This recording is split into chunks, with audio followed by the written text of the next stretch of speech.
Hari ini kita akan lanjutkan kembali, kita akan belajar kebenaran firman Tuhan. Kita akan terus menyelidiki firman Tuhan dan belajar menghidupinya. Kalau kita selama ini hidup bersama Tuhan, ngakunya sudah percaya Tuhan, ngakunya jadi orang Kristen, tapi hidup pun tidak bahagia, itu perlu dipertanyakan. Kalau engkau nggak bahagia, coba selidikin. Kenapa kamu nggak berbahagia? Jangan-jangan kamu nggak hidup takut akan Tuhan. Karena orang yang hidup takut akan Tuhan itu pasti dilindungi Tuhan, disertain Tuhan.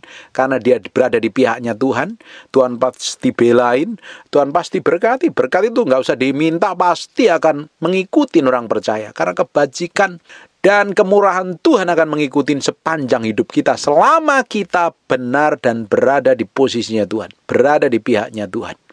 Jadi, kalau hidupmu nggak bahagia, keluargamu nggak bahagia, patut dipertanyakan, apa yang menyebabkan kau nggak bahagia selama ini? Coba dikoreksi hatimu sampai kedalaman batinmu itu. Apa yang membuat kau nggak bahagia? Coba sekarang kita akan lihat di Mazmur 112, mulai ayat yang pertama, haleluya. Berbahagialah orang yang takut akan Tuhan. Orang yang takut akan Tuhan itu pasti berbahagia kok.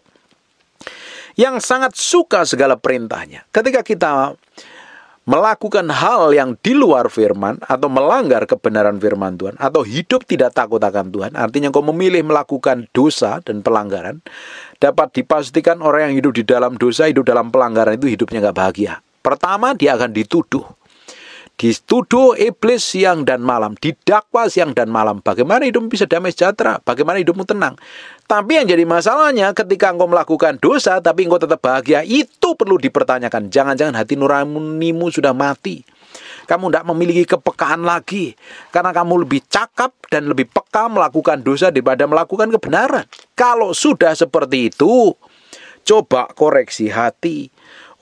Sakit hati sama orang, jengkel sama orang, marah-marah sembarangan, mencuri, berlaku jahat, berlaku buruk, berperilaku buruk, nggak peduli dengan perasaan orang, kok hidupmu tetap berbahagia, itu loh. Patut dipertanyakan, jangan-jangan hatimu sudah kebal dengan dosa, sehingga engkau tidak memiliki kepekaan lagi dengan Tuhan. Hatimu tidak peka lagi dengan kebenaran firman Tuhan. Orang yang hidup takut akan Tuhan, orang yang hatinya sungguh-sungguh suka dengan perintahnya, suka dengan ketetapannya, pasti di dalam hatinya ketika melakukan dosa dan pelanggaran ada perasaan yang nemplak, ada rasa tertuduh. Ini loh, aku nih salah nih hari ini, aku bikin dosa nih hari ini, aku perlu bertobat ini, aku perlu balik sama Tuhan. Ketika engkau memutuskan hatimu untuk mengasihi Tuhan, mencintai Tuhan, hidup benar di hadapan Tuhan, dan engkau melakukan kesalahan dan pelanggaran yang benar-benar engkau tertuduh, harus engkau bertobat. Tapi kalau engkau melakukan kesalahan dan pelanggaran, engkau happy-happy saja, dapat dipastikan engkau sudah hidup di dalam dosa bertahun-tahun tanpa menyadari engkau hidup dalam dosa, sehingga engkau kebal melakukannya dan gak peduli dengan perasaan Tuhan. Karena orang yang takut akan Tuhan dapat dipastikan dia memiliki ketajaman rohani. Ketika dia nyakitin hati orang, dia enak kok. Apalagi ketika melakukan pelanggaran, ada rasa tertuduh, rasa nyakitin hati Tuhan. Orang ketika kita ini mencintai Tuhan dan mengasihi Tuhan, kita semakin peka dengan perasaannya. Apalagi kalau kita memiliki hubungan yang dalam dengan Tuhan, kita memiliki kepekaan dan kedalaman hati Tuhan. Ketika engkau melakukan dosa, kamu tahu sudah menyakiti dan melukai hati Tuhan. Orang yang tahu bagaimana mendukakan Roh Kudus karena dia ngerti perasaan hati Tuhan. Tapi kalau hatimu tumpul, bagaimana kamu melukai dan gak melukai, biasa aja, cuek saja. Yang penting aku, diriku, dan saya, kemauanku, kehendakku, dan semua keputusanku anggap benar. Dan ternyata yang kamu lakukan menyakiti dan melukai hati Tuhan. Kita mesti belajar memiliki kepekaan yang tajam. Ketika engkau bergaul dengan Tuhan setiap hari, engkau hidup takut akan Tuhan. Mau dilihat orang, gak dilihat orang. Mau diperhatikan orang, di tempat tersembunyi sekalipun engkau memiliki sikap hati yang benar. Hidup yang benar-benar respek dan hormat dengan Tuhan. Kamu gak melakukan dosa dan pelanggaran, itu namanya orang yang takut akan Tuhan. Kamu kelihatan baik di muka umum, namanya kamu menipu. Kamu penuh kepalsuan, kamu hanya menunjukkan dirimu bahwa dirimu paling benar sendiri dan dapat pujian, dapat pengagungan orang. Sebenarnya kamu gak hidup takut akan Tuhan. Orang yang hidup takut akan Tuhan itu, sekalipun tidak dilihat orang, sekalipun tidak diperhatikan orang, dia tetap memiliki sikap hati yang benar. Ketika engkau memiliki sikap hati yang benar dalam situasi kondisi apapun, engkau pasti berbahagia loh. Orang yang hidup takut akan Tuhan itu bukan berarti jalan hidupnya mulus-mulus saja. Bisnisnya berjalan lancar, keluarganya nggak ada tantangan, nggak ada masalah, nggak ada persoalan loh. Orang-orang begini bisa hidup dengan rasa hormat, respek, dan takut akan Tuhan. Tapi di sisi lain dia juga pasti akan mengalami banyak hal yang tidak enak.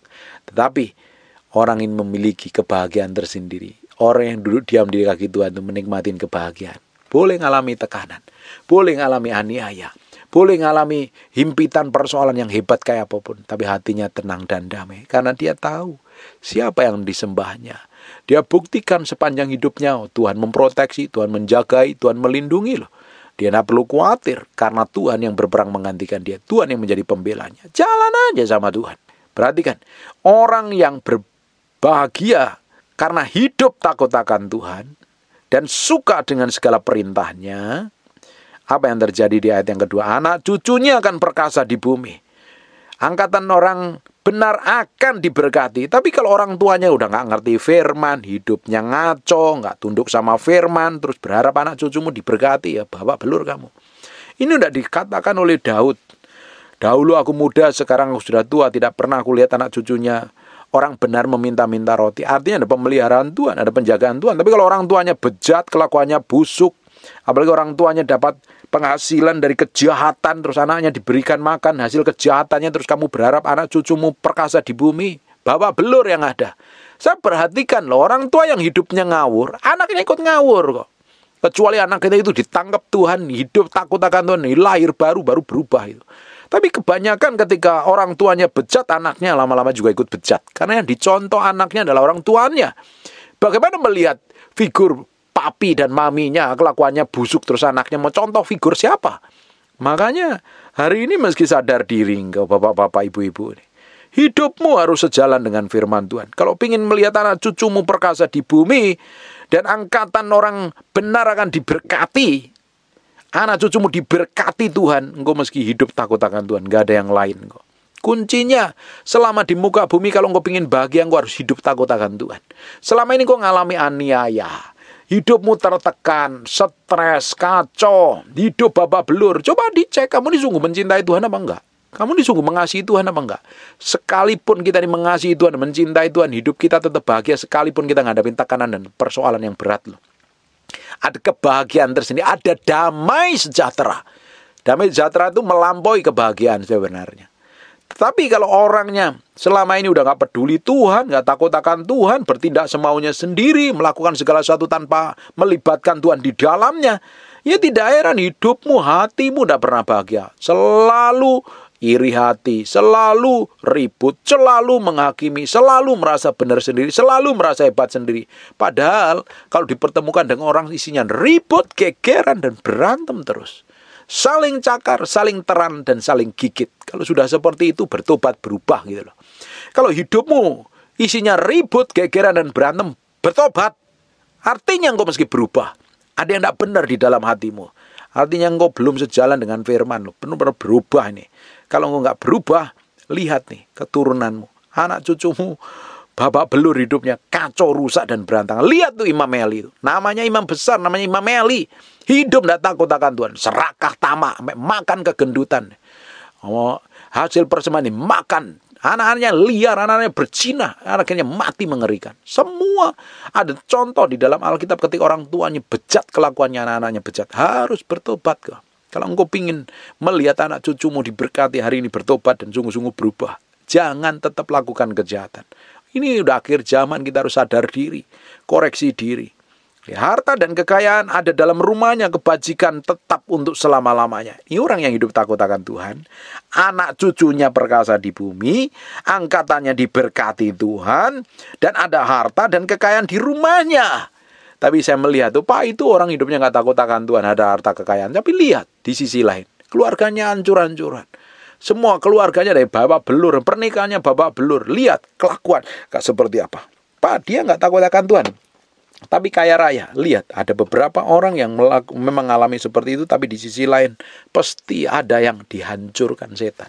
Saya melihat banyak sekali Di sisi lain diberkati bisnisnya, tapi hidup nggak takut akan Tuhan. Di sisi lain, lihat anak-anaknya kawin cerai, hidup kena narkoba, dipenjara, selingkuh, berzina, tamak, serakah, dan lain sebagainya. Maka kalau orang tua ini hidup takut akan Tuhan, ini Bapak Ibu yang suka dengerin khotbah saya ini, engkau mesti hidup takut akan Tuhan. Engkau yang sudah menikah, engkau harus hidup takut akan Tuhan. Ketika engkau memilih hidup takut akan Tuhan, hidupmu sejalan sesuai firman, kamu punya otoritas. Bapak-bapak bisa memimpin istrinya, memimpin anak-anaknya. Kalau bapak-bapak nggak bisa memimpin istrinya, memimpin anaknya, patut dipertanyakan karena orang ini nggak dapat hidupin firman Tuhan. Kalau engkau bisa sukses berhasil di karirmu, engkau berhasil dalam bisnismu, tapi kalau anakmu bejat, istrimu rusak, cucumu berantakan, percuma dan sia-sia. Makanya kepalanya harus benar dulu, kepalanya harus sehat dulu, kepalanya harus hidup takut akan Tuhan. Nanti sisanya akan ngikutin. Anak cucumu jadi orang perkasa di bumi. Orang perkasa itu bukan orang kuat, gagah gede, badannya gede, bukan. Artinya orang perkasa itu punya otoritas, punya kuasa, jadi berkat di muka bumi ini. Bukan orang biasa saja, punya pengaruh. Pengaruhnya bukan pengaruh burung nih, mempengaruhi banyak orang, hidup takut akan Tuhan, memberkati banyak orang. Angkatannya diberkati dan ada harta kekayaan. Ketika diberkatin secara materi, itu bukan untuk foya-foya, untuk nyenengin diri sendiri, untuk menghambur-hamburkan, untuk memuaskan hawa nafsu dan lain sebagainya.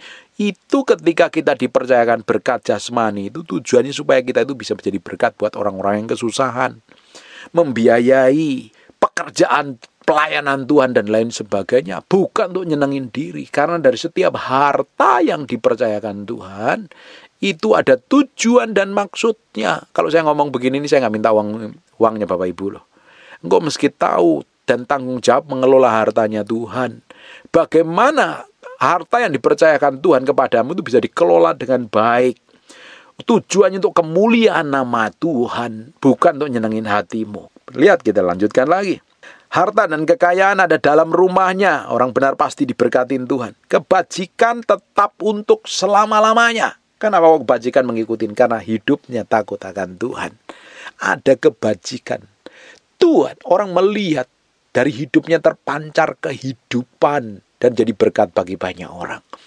Hampir setiap khotbah itu saya ngomong banyak tentang karakter. Coba dikoreksi masing-masing lah. Nggak usah ngoreksi orang lain, koreksi dirimu sendiri. Kalau selama ini kamu tuh dipertemukan dengan siapapun isinya ribut, ngomong jelek, ngomong buruk, nilai negatif, bahwa kamu datang ibadah hari Minggu aja kamu bisa kritik pendetanya, ini kurang ini. Yang bermasalah, yang kurang itu sebenarnya dirimu sendiri loh. Kalau kamu suka melihat sisi buruk orang lain, artinya hidupmu itu belum jadi berkat. Hidupmu ini jadi batu sandungan, apalagi suka berantem, suka nyenyel, suka nyinyir, sombong, belagu, keras kepala, merasa benar, merasa pintar, merasa hebat. Bermasalah yang di dalammu itu perlu bertobat dan berubah. Kalau enggak mau bertobat dan berubah, hidupmu ini enggak akan jadi dampak. Orang melihat kebusukan bukan kebajikan. Harusnya orang melihat kebajikan yang terpancar dari kehidupan kita. Alkitab katakan, kitab Amsal katakan, jagalah hatimu dengan segala kewaspadaan, sebab dari sanalah terpancar kehidupan kok. Sekarang ini orang melihat pancaran apa dalam kehidupan kita? Sadis, kejam, ketus, tukang gosip, jahat, busuk, tukang marah-marah, emosian, meledak-meledak, nggak bisa mimpin. Jadi orang tua yang rusak, karakternya egois dan lain sebagainya. Kalau enggak seperti itu, bertobat dan berubah. Hidup harus sesuai dengan firman. Berjalan sesuai dengan firman. Jangan hidup ngawur. Jangan hidup sembarangan. Supaya kebajikan itu nempel dalam hidup untuk selama-lamanya. Orang kenal kamu, itu kenal karaktermu. Ketika engkau meninggal, orang kenal kamu dengan apa yang ada di dalam hatimu. Apa yang di dalam hidupmu. Kamu meninggalkan jejak seperti apa? Jejak Kristus atau jejak kedagingan? Jejak manusia daging, manusia duniawi. Harusnya kita tinggalkan jejak ilahi. Sehingga orang kenal kita bahwa kita adalah orang yang takut akan Tuhan. Orang hidupnya benar. Orang yang mencintai Tuhan dan mengasihi Tuhan. Bukan hidup sembarangan. Kita ingin meninggalkan jejakku bahwa anak-anak kita, anak didik kita, anak rohani kita diberkatin Tuhan, dipakai Tuhan, diurapin Tuhan secara powerful dan dahsyat. Bukan orang kenal kita, itu loh anaknya bejat, itu loh anaknya kawin cerai, itu loh pernikahannya babak belur, itu loh anaknya rusak semuanya. Kita mau ninggalin sejarah buat generasi yang akan datang. Dimulai hari ini. Dimulai dengan keputusanmu hari ini. Kamu jadi orang Kristen seperti apa? Kalau hidupmu sendiri aja nggak bahagia, jangan berharap hidupmu bahagia. Makanya dengerin baik-baik. Orang yang belum nikah, kalau sebelum nikah kamu belum bahagia, jangan pernah berharap kamu menikah bahagia. Wong hidupmu aja single aja babak belur kok. Rusak, ruwet, kacau. Kamu menikah dengan dua karakter yang berbeda, kamu berharap bahagia. Ruwet yang ada. Barumu harus bahagia loh. Berbahagia itu dimulai dengan keputusan hatimu. Dan kau harus memulai hidup takut akan Tuhan. Ketika engkau hidup takut akan Tuhan, berjalan dalam kebenaran, hidupin firman Tuhan. Dan apa yang terjadi dengan hidupmu? Engkau menikmatin damai, sejahtera, sukacita yang datangnya daripada Tuhan melimpahi dan melingkupi hidupmu. Dan ujungnya apa? Orang bisa menikmatin kebahagiaan. Makanya lihat nih, orang-orang yang mau menikah nih, hidupmu sendiri aja babak belur, kacau, ruwet, rusak, dan berantakan. Bagaimana kamu bisa menikah dengan pasangan yang berbeda, latar belakang yang berbeda, pendidikan yang berbeda, orang tua yang berbeda, cara didiknya, terus kamu berharap hidup bersama-sama bahagia. Ruwet tambahan yang ada. Bahagiakan hidupmu dan takut akan Tuhan dahulu. Kalau engkau beres dengan hatimu, engkau beres dengan hidupmu, engkau mulai cintai Tuhan dan kasih Tuhan, hidupmu mulai berjalan bersama Tuhan. Ada sukacita, ada damai sejahtera.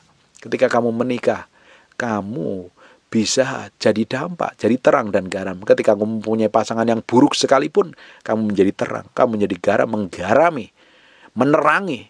Sehingga orang yang buta, tuli, bisu secara rohani itu matanya terbuka karena kamu sendiri adalah orang yang memancarkan terang Kristus. Tapi bagaimana kita sendiri udah ruwet, terus hidup kita babak belur, terus ketemu orang ya pasti babak belur dan ruwet. Makanya ini beresin dulu nih yang di dalam hatimu ini.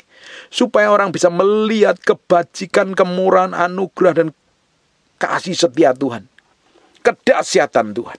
Kita lanjutkan lagi di ayat yang keempat. Di dalam gelap terbit terang bagi orang benar, pengasih dan penyayang, orang yang adil. Oh ibu, di dalam gelap terbit terang bagi orang benar. Kuncinya orang benar dulu. Kalau hatimu benar, hidupmu benar, kamu tuh di tempat gelap sekalipun pasti kamu akan melihat terang. Karena apa? Tuhan pengasih dan penyayang. Untuk orang-orang yang hidupnya benar dan hidupnya takut akan Tuhan. Orang yang hidupnya adil, sejalan sesuai kebenaran firman Tuhan. Tapi kalau kamu hidup di dalam dosa, kamu di pihaknya setan, kamu menjadi lawannya Tuhan. Ya kamu hidup di dalam kegelapan, bagaimana kamu bisa melihat terang? Dimulai hari ini. Kau mendengarkan firman yang saya sampaikan ini, ambil keputusan untuk bertobat dan berubah. Ambil keputusan untuk hidup takut akan Tuhan. Ketika engkau hidup takut akan Tuhan, engkau berada di pihaknya Tuhan. Sekalipun hari ini hidupmu gelap, masa depanmu gelap, masalahmu yang kamu hadapi gelap, suatu hari kau akan melihat terang karena kamu berada di pihaknya Tuhan. Tuhan sendiri adalah terang yang akan muncul menerangi mata hatimu, menerangi jalan hidupmu sehingga engkau berjalan dalam kebenaran. Orang yang hidupnya benar itu dibela Tuhan karena berada di pihaknya Tuhan. Kalau kamu hari ini hidupmu di dalam dosa terus kamu berharap di pihaknya Tuhan, itu bagaimana? Karena kamu memutuskan hubunganmu dengan Tuhan. Karena dosa memutuskan hubungan kita dengan Tuhan. Kita nggak berada di pihaknya Tuhan. Kamu buka celah sehingga setan bisa kuasain hidupmu. Makanya perlu bertobat, sadar diri, dan balik sama Tuhan. Berubah. Sekarang kita lanjutkan lagi di ayat yang kelima. Mujur, orang yang menaruh belas kasihan dan yang memberi pinjaman, yang melakukan urusannya dengan sewajarnya. Orang yang mujur ini orang yang diberkatin Tuhan. Orang yang dapat favor lebih, dapat kemurahan lebih. Hidupnya penuh belas kasihan. Dia suka memberi pinjaman. Bukan berarti bahwa ibu harus suka pinjaman. Kalau enggak suka meminjam, coba koreksi itu bagaimana pengelolaan keuanganmu. Beres apa enggak? Kalau enggak sampai hari ini terjerat utang, coba cek koreksi ini. Bagaimana kamu ngelola utang dengan baik. Kamu ngelola uang dengan baik. Kamu ngelola pemasukan dengan baik. Kalau kamu kelolanya dengan baik, ya kamu tidak akan terjerat dengan utang. Alkitab katakan, kita akan memberi pinjaman bukan meminjam. Kita akan memiutangi bukan berhutang. Artinya apa? Kita harus jadi orang yang diberkatin Tuhan loh.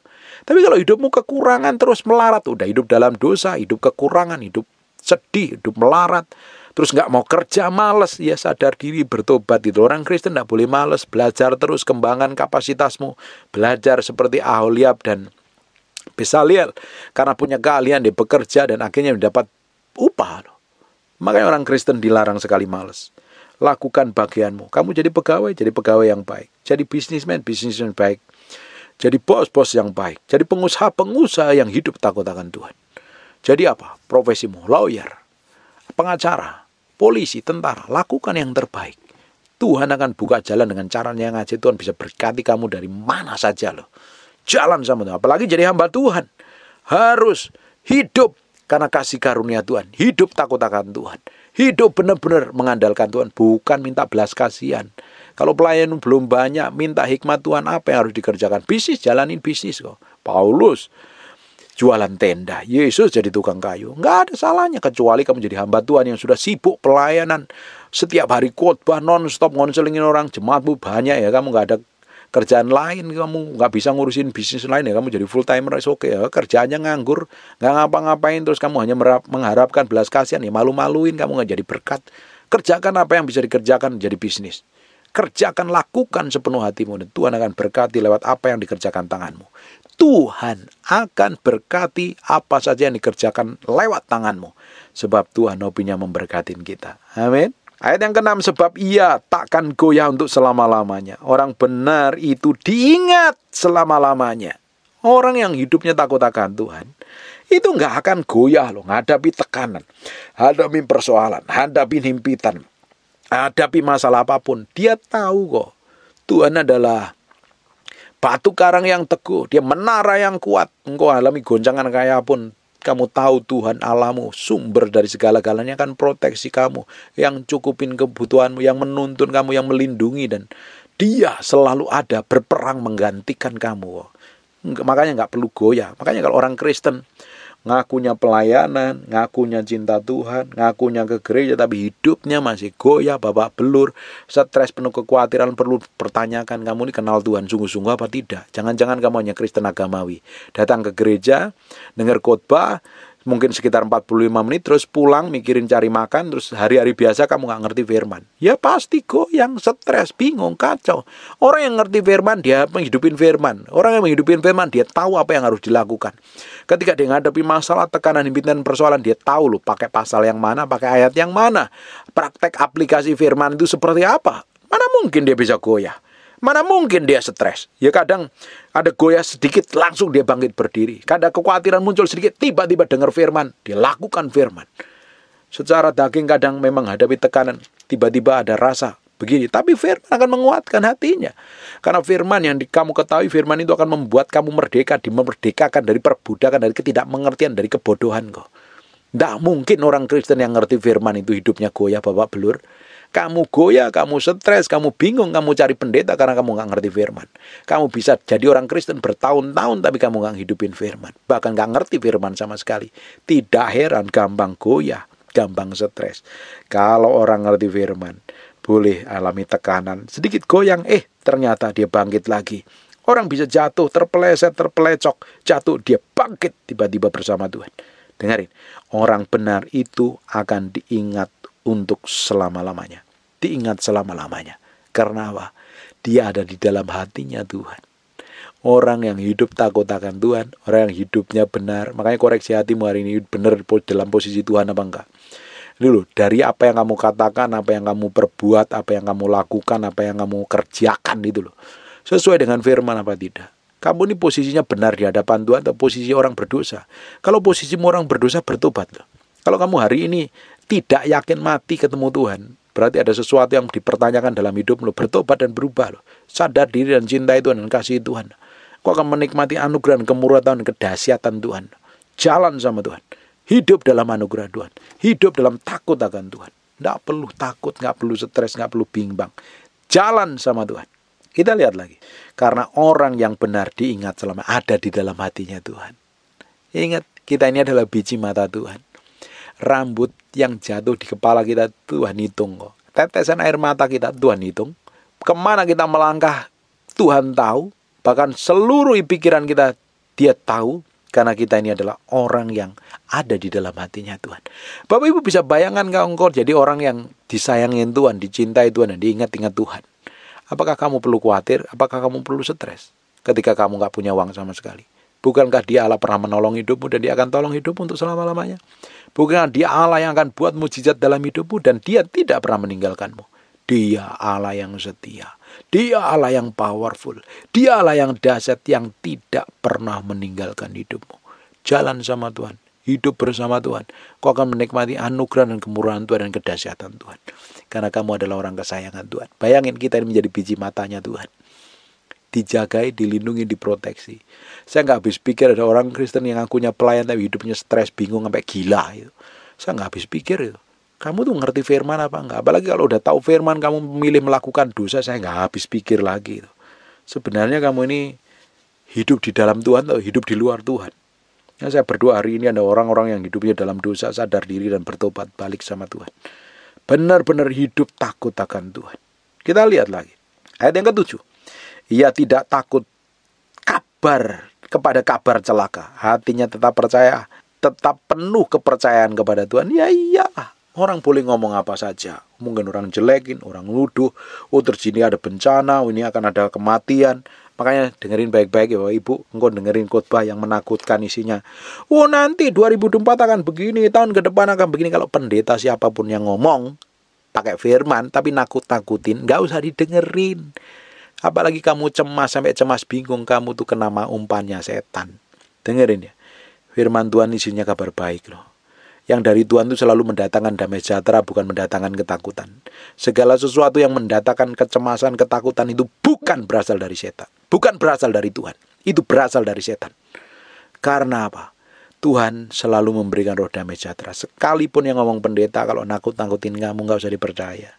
Karena bukan mendatangkan damai sejahtera. Ini lihat ya ayat yang ke-8. Ayat yang ke-7 ya.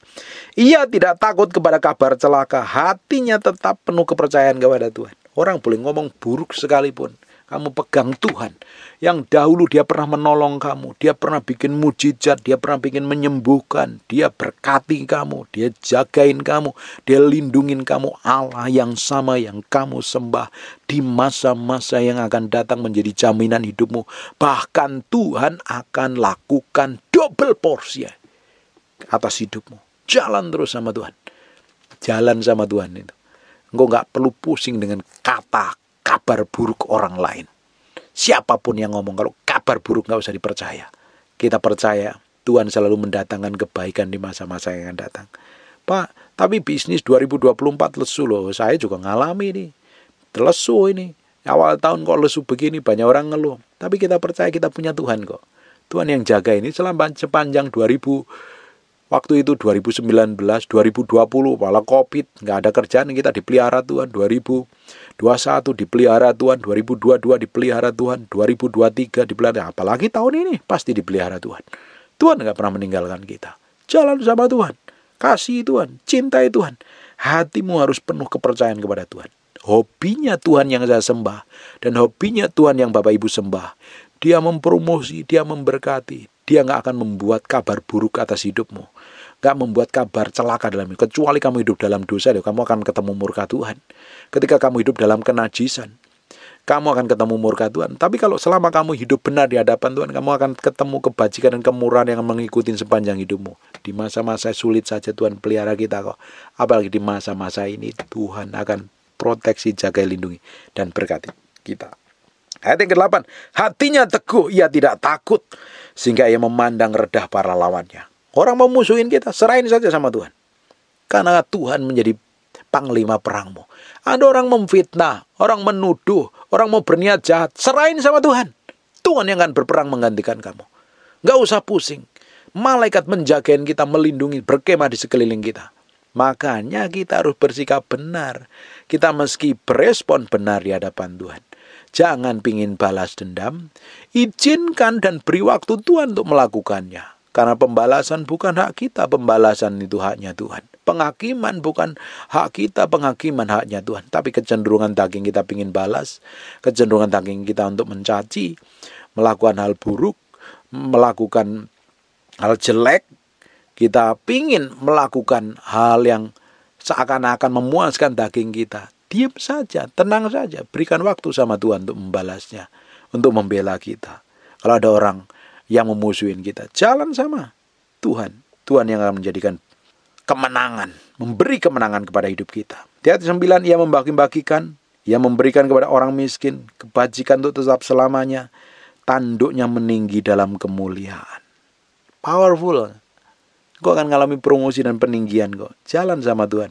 Engkau akan memiliki hati yang murah sekali. Ketika engkau diberkati, engkau bisa jadi berkat bagi banyak orang-orang susah, banyak-banyak orang kekurangan. Makanya dari setiap berkat yang Tuhan percayakan dalam hidupmu, Tuhan punya maksud dan tujuan loh.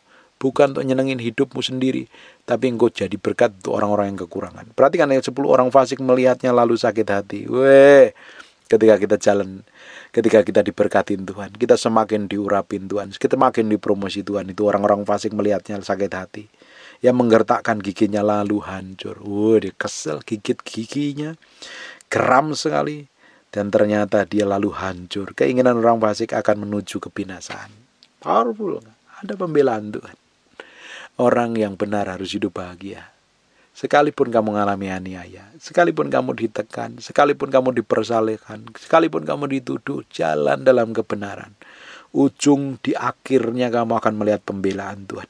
Dan orang-orang fasik tadi melihatnya lalu sakit hati. Ia menggertakkan giginya lalu hancur. Keinginan orang fasik menuju kebinasaan. Hidup kita bahagia dan orang fasik akan dibinasakan. Pastikan hari ini hatimu benar di hadapan Tuhan. Jagain hatimu, jagain pikiranmu, perasaanmu, kemauan kehendakmu, diserahin sama Tuhan, dedikasikan sepenuhnya sama Tuhan. Dan engkau akan melihat kemenangan dan kedahsyatan Tuhan.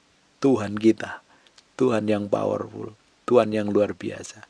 Dia Allah yang baik, Dia Allah yang powerful. Dalam kondisi apapun tetap memilih untuk berbahagia. Kondisi tidak enak pun engkau harus berbahagia.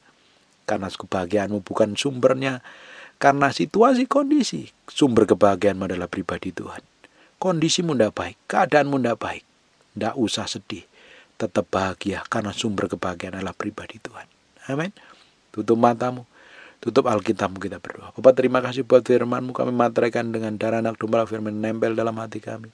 Berhari-hari, berminggu-minggu, berbulan-bulan firman jadi kehidupan. Dan Namu berdoa biar kasih karunia dan kemurahan Tuhan yang melimpah hidup kami. Sepanjang hidup kami semakin diberkatin Tuhan. Kami materaikan firman-Mu nempel dengan dalam hati kami. Kami materaikan dengan darah anak domba. Berkati setiap orang rajin mendengar firman-Mu. Diberkatin Tuhan, diproteksi Tuhan, dijagain Tuhan. Dipulihkan Tuhan. Dilindungin Tuhan. Kelimpahan anugerah Tuhan melimpah-limpah dalam hidupnya. Hamba-Mu berdoa untuk orang yang sakit dan mengalami kelemahan tubuh. Oleh bilur Yesus, oleh darah Yesus, jadilah engkau tahir, jadilah engkau pulih, jadilah engkau sehat. Jadi seperti yang aku doakan dan katakan. Dalam nama Yesus kami berdoa mengucap syukur. Haleluya. Amen. And God bless you.